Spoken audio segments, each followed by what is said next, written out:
Hello guys, welcome back to the channel. Hon MMA 13 here with another video. Happy New Year.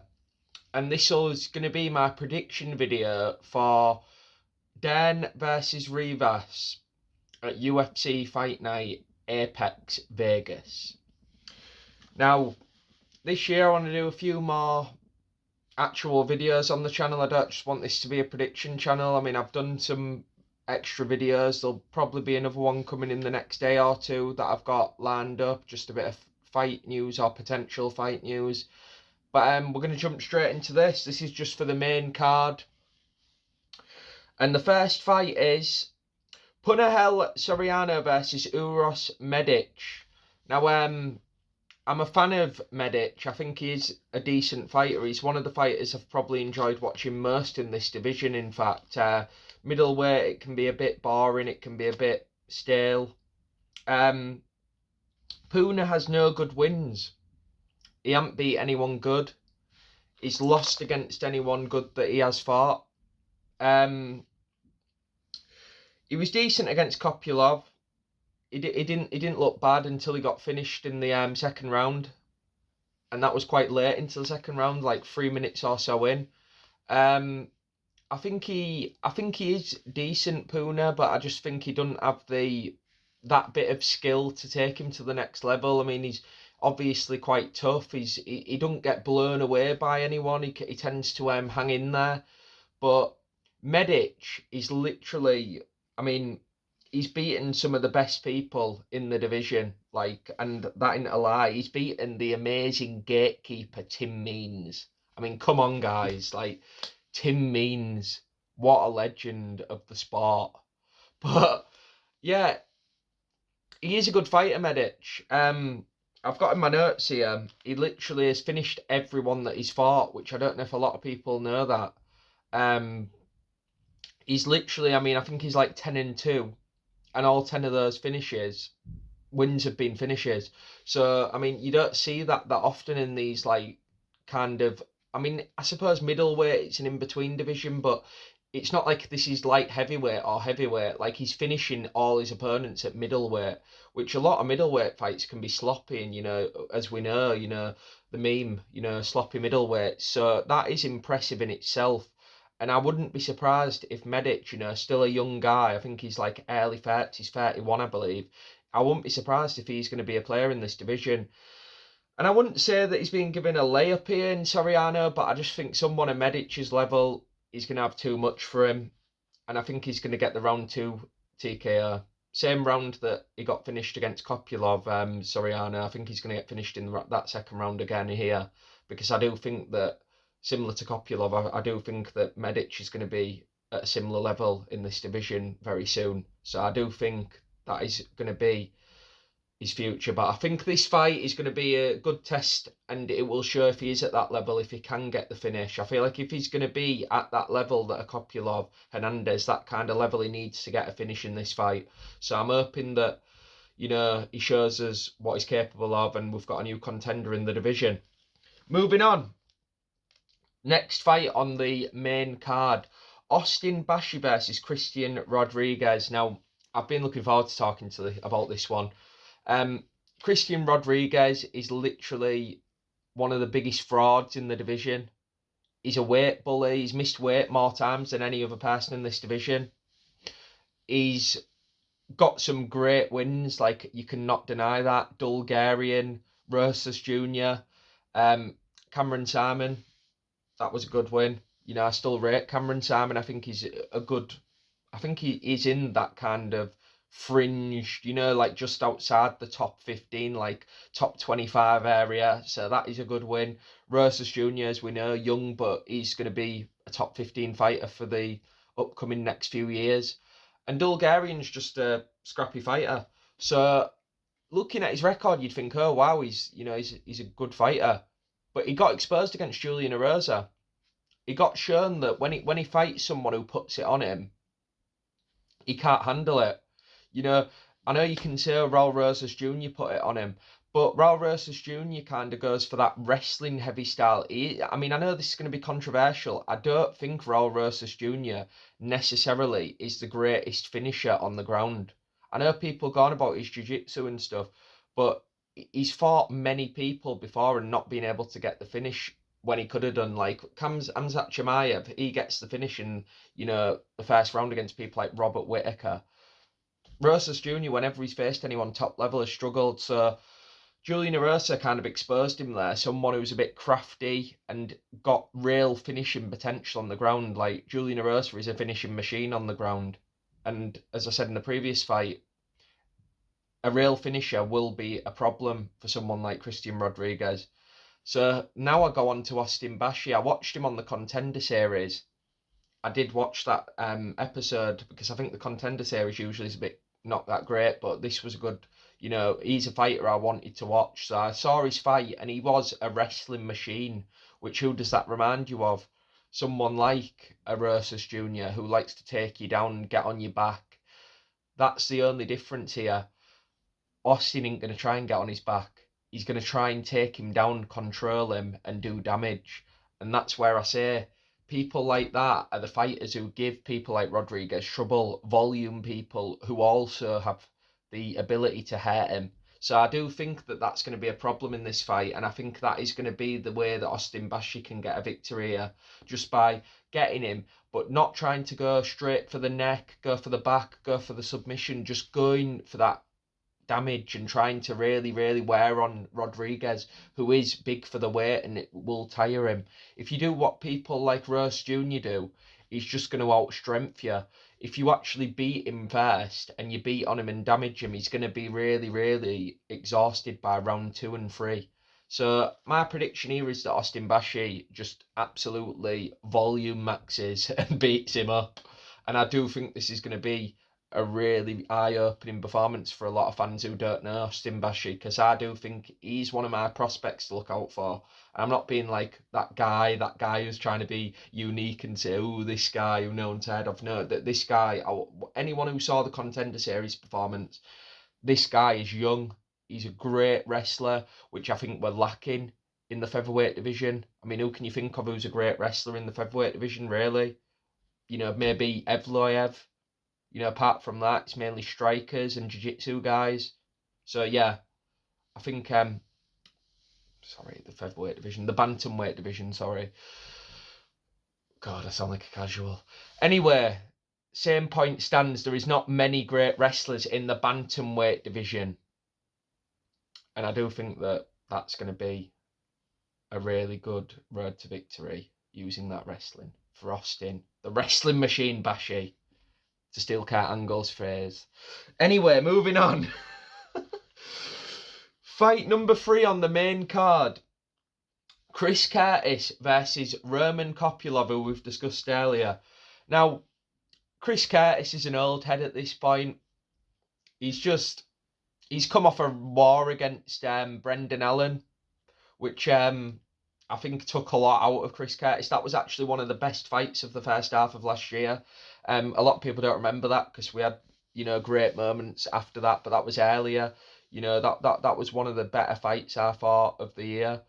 I think Chris Curtis, he's not got it anymore. I mean, even in that Brendan Allen fight, I know it was a close fight, but I mean, as far as the old Chris Curtis was explosive and would get a finish, or he'd have something. I watched his fight against Andre Mark Barrial and he was plodding along. He was literally plodding with Barrial. Chris Curtis in 2022 would literally be finishing that guy. I'm not even joking. Look at his performance against Joaquin Buckley at the end of 2022. That was like the explosive Curtis and then even the Gastelum fight, like that was an underrated performance by Curtis. I actually thought that headbutt, I know he seemed a bit salty there, but he's friends with people, like Joe Pyfer, so he's going to be salty. But he literally in that performance, was looking good, and then obviously the headbutt happened and that kind of offset him. But that was a great fight. Since then, he had the fight against Marc-Andre Barrial, ploddy man performance. Then he had the fight against Brendan Allen. Didn't look like he had it after the second round, to be honest with you. He won the first 2 rounds, I thought. So that was literally like the end of the fight, what did him there. So I just don't think he's going to be able to handle the pressure that Kopulov's going to put on him. His opponent, he's like, imagine Brendan Allen if he was skilled. You know, that's what this is going to be. This is going to be like, it's not going to go 5 rounds, it's going to be a finish. And I do think that it's going to come in the second round because I think that Blades is going to, sorry, racist. Oh no. I think Chris Curtis is going to be able to get the first round, maybe get a good, I don't know, back and forth going in that round because he's going to be fresh and he's probably going to be quite annoyed because he's quite a salty guy and he probably thinks that he deserved to win that fight against Brendan Allen. But then he's going to get absolutely mauled in the second. I just think he's going to get exposed. He's older now. He's not going to make the weight as easy. I think he's at his best years, and I think PFL was probably his best years. And I think he's going to get exposed as being too old and just not being at the top of this division anymore. I think he's going to get finished by Kopylov, who himself hadn't looked great recently, had a split in his last fight, but I think he's going to get the win here in the second round by sub, because he's got skill, unlike Brendan Allen. Moving on. Fourth fight of the main card. Can you believe we're already at the fourth fight of the main card, guys? This amazing main card. No, it's not too bad. Oh, I hate this guy. Abdul Razak Al Hassan versus Cesar Almeida.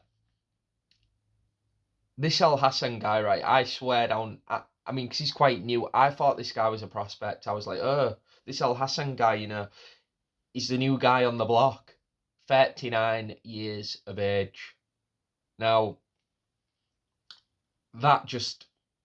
this reminds me of that season of Tough recently where all these prospects were like nearly 40. This guy is getting given Cesar Almeida, who is coming off 3 great performances. I think this is a very Kopylov heavy prediction video because that's a mutual opponent in this fight as well. Kopylov was getting the previous thing I talked about where Kopylov was coming off a split. That was against Cesar Almeida. And before that, Almeida had other wins that were coming by finish, so that makes me think that when he fights anyone below that top level, he's likely to get the finish. Because if he's fighting someone like Kopylov, yeah, he's going to go to a close decision, which is a great sign in itself, because Kopylov still is a top level guy. And if you don't finish him, he's going to be good because he's got a gas tank, and he's also probably one of the few middleweights who's got that kind of lengthy build where he can stay off and he ain't fully like muscular and like really stocky where he's going to gas out. So that's a really good sign to me that he got a split and a close fight with Kopylov. And he's fighting someone here in Razak Al Hassan who's just basically a bum. He's coming off a loss. He ain't coming off a loss. He got subbed by Joe Pyfer. He got subbed by Joe Salty Pyfer, who we've just talked about. It's not a good sign when you're facing a submission specialist. Kopylov, round 1 submission. And I think it's going to be very, very satisfying for a lot of people because this Al Hassan guy's a dick. Moving on. Co-main event. Santiago Ponzinibbio versus Carlston Harris. Now, I mentioned old heads earlier. This is the ultimate battle of the old heads. Now, I love this kind of fight. Just 2 guys, you know, they know they're not going to ever get the championship. They know they're never going to be like, you know, that guy, but they just want to slug it out in the apex. I love it. Ponzinibbio got KO'd by Holland, and after that he's also coming off another loss, a split versus Salikov, who looked great in his last fight. There's a video on my channel of that KO. Ponzinibbio, I'm a fan because he's been in some fun fights over the years. The Kevin Holland fight, I remember watching that fight. It was actually quite hilarious. Kevin Holland was kind of just trolling him. I think that was the fight where Kevin Holland said out loud, "Can you smell weed?" So you gotta love Kevin. But Carlston Harris is just not good at all. And he got beat by Chaos Williams, who's a bum. He got knocked out in the first round, I think a minute and 30 in. So not a good sign. and I do think that he's going to get done here again. I think he's probably going to get flatlined. Ponzinibbio still probably has just a little bit more to give than Carlston Harris, and I think Carlston Harris was never on the level of a Ponzinibbio, who at one time was actually high up on pay-per-view cards and fighting in top 10 fights. So Ponzinibbio round 1 KO. Moving on finally to the main event. We're all looking forward to this one. A women's main event, brilliant. Can't wait. And it's between two of the probably, I'd say, top higher echelon fighters in this division, because I do think Mackenzie Dern and Amanda Ribas probably, as far as if you looked at the fight night main events of the past few years involving women, they've had probably the most headliners. You know, as far as name value goes and fighters in the women's divisions that people want to watch, I'd say they've got two of the best here. So as far as a women's main event, not as bothered. I think it's just an Apex main event at the end of the day. As far as the breakdown, Ribas is more well-rounded. She also has the speed advantage, but Dern is a lot stronger, bigger, and probably just in general has more that like rugged kind of style where she'll just go have a brawl like in the Angela Hill fight. You know, she'll just try and slug it out with you, whereas Ribas is a typical women's MMA fighter who stays at range and tries to jab even though she's like 5 foot. I've never understood that. And she ain't going to be able to do that in this fight. She's fighting a longer fighter who can do that, but just doesn't have the striking. So that may cancel itself out in a way, because Mackenzie Dern's probably stupid enough to come lunging in and get caught with some kind of jab or punch from the... I mean, I can't see anything doing damage here. It's a women's MMA fight, but she might get caught. And if she does, we've seen that she doesn't have the best chin. Even, you know, women's MMA, you aren't used to seeing knockdowns. Mackenzie Dern gives you that. So that, you know, that's, I suppose, an entertainment value bonus. But I think she's going to get the win here. She's stronger. She's got Amanda Nunes. Rose Namajunas recently had a 5-rounder with well, it wasn't recent actually, it was in March, but against Amanda Ribas, and that was a tough fight for Ribas, and she got beat there in a close, quite a strong, you know, I'd say she did have a argument for winning that fight, but I wouldn't say that it was a robbery. But she's going to be wanting to prove a point. But I just think that she's facing someone here after that layoff from March to January that's got more, you know, to give. She's got a Lupe Gununez win, what she had recently, and that's obviously one of the better wins you could have in the division. She won 4 fights the year before, so she was coming off with a momentum to that year, and she got beat by Dern in September. Less of a layoff, and I think she's going to be able to get the win again here, because she's fighting someone who's had a layoff and coming off a tough 5-rounder against someone who probably, you know, isn't the best in the division these days. Rose, I used to be a fan, but I think she's had her best days. So I think Mackenzie Dern, a lot stronger, a lot younger, and a lot more accomplished on the ground. And I think she's going to get, weirdly, for a women's fight, a finish here. I think she's going to get a 4th round rear naked choke after Ribas gets taken down, coming in for a probably coming in for a kick or something, because she does like to throw them as well. Anyway, thanks for watching. That's my predictions. Subscribe. More videos coming up this year. Thanks.